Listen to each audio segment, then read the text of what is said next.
Shalom Bapak Ibu Saudara-saudari yang dikasihi dan mengasihi Tuhan.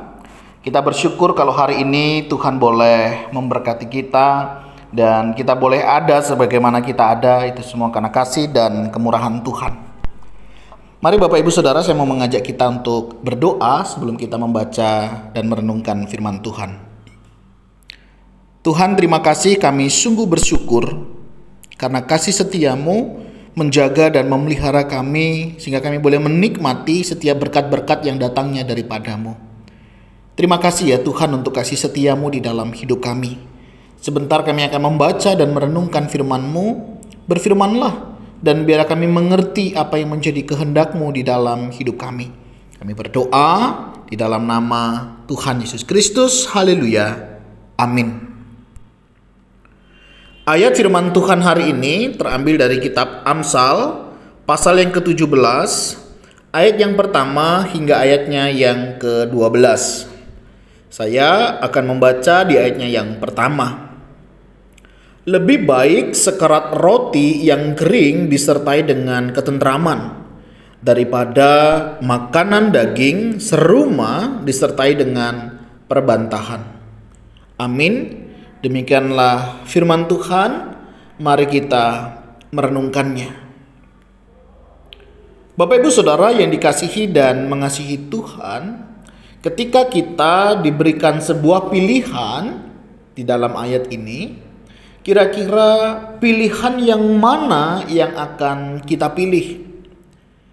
Apakah kita akan memilih lebih baik sekerat roti yang kering disertai dengan ketentraman, atau pilihan yang kedua, makan daging tapi seruma disertai dengan perbantahan? Kalau boleh saya mewakili begitu ya, pasti kita akan berpikir dan memilih lebih baik sekerat roti yang kering disertai dengan ketentraman. Kenapa Bapak Ibu? Ada banyak orang lebih baik memilih ini, walaupun ada juga orang yang memilih makan daging walaupun disertai dengan perbantahan. Karena saya yakin dan percaya tidak ada dari antara kita yang ingin hidup penuh dengan perbantahan. Perbantahan di sini dapat dipahami, dapat dimengerti sebagai satu situasi, kondisi di mana perbantahan itu terjadi, perselisihan, pertengkaran itu terjadi. Bapak Ibu bisa bayangkan ketika misalnya pasangan suami istri, ketika mereka selalu menganggap diri mereka yang paling benar. Suami merasa dia sudah bekerja dengan begitu keras, mencukupi segala kebutuhan keluarga. Ketika hal itu terjadi, merasa benar, merasa yang paling berjasa dalam sebuah rumah. Saudara bisa bayangkan bagaimana perasaan seorang istri ketika diperlakukan demikian. Padahal dia lupa siapa yang memasakkannya di pagi hari, siapa yang mengurus anak-anaknya, siapa yang harus mengelola uang belanja, dan banyak lagi hal yang lain yang dikerjakan oleh seorang istri. Atau sebaliknya, seorang istri merasa paling berjasa di dalam kehidupan rumah tangganya karena dia sudah mengatur segala sesuatunya dengan baik, tetapi dia tidak mendapatkan penghargaan daripada suaminya. Suami ingin dihargai, tetapi tidak mengasihi istrinya. Istri ingin dikasihi, tetapi istri tidak menghormati suaminya. Bapak Ibu bisa membayangkan, walaupun mereka makan daging, makan makanan yang lezat karena gaji suami atau pendapatan mereka lebih besar, tetapi penuh dengan perbantahan. Sehingga tidak heran ada beberapa pasangan suami istri begitu ya, mereka tidak betah ada di rumah. Mereka lebih memilih ambil kerja, bahkan mungkin lembur, atau diusahakan sebagaimana kalau bisa tidak ada di rumah. Rumah hanya dianggap sebagai house, bangunan saja, tetapi tidak home atau at home, bagaimana orang bisa menikmati yang ada di dalamnya. Begitu juga dengan seorang anak. Ketika orang tua merasa paling benar, paling tahu segalanya, sehingga tidak heran ada banyak anak-anak merasa tidak nyaman ketika mereka ada di rumah. Atau mungkin mereka ada di rumah tetapi mereka tidak merasa nyaman ketika mereka harus bertemu dengan orang tuanya. Walaupun fasilitas komplit, apa yang menjadi kebutuhannya tersedia. Karena apa? Karena ada perbantahan. Siapa yang tahan Bapak Ibu ketika perbantahan ini terus ada di dalam kehidupan keluarga? Begitu juga di dalam pekerjaan. Siapa yang tahan? Mungkin gajinya memang besar, tetapi selalu disalah-salahkan, selalu diintimidasi. Tentunya orang pun tidak akan tahan. Sehingga orang mungkin tidak akan memilih pilihan ini. Tapi orang akan lebih memilih, lebih baik sekerat roti yang kering disertai dengan ketentraman. Bapak Ibu Saudara, berbicara tentang ketentraman, saya yakin dan percaya setiap kita pengen hidup tentram, hidup damai, hidup tenang. Apa sih yang kita cari? Saya percaya setiap kita juga pasti ingin hidup tentram. Ketika kita membangun keluarga, kita pengen hidup kita tentram, bukan? Ada yang menemani, ada yang mendukung. Ketika kita punya anak, kita juga berharap ada ketentraman, ada sukacita, damai sejahtera di tengah keluarga kita.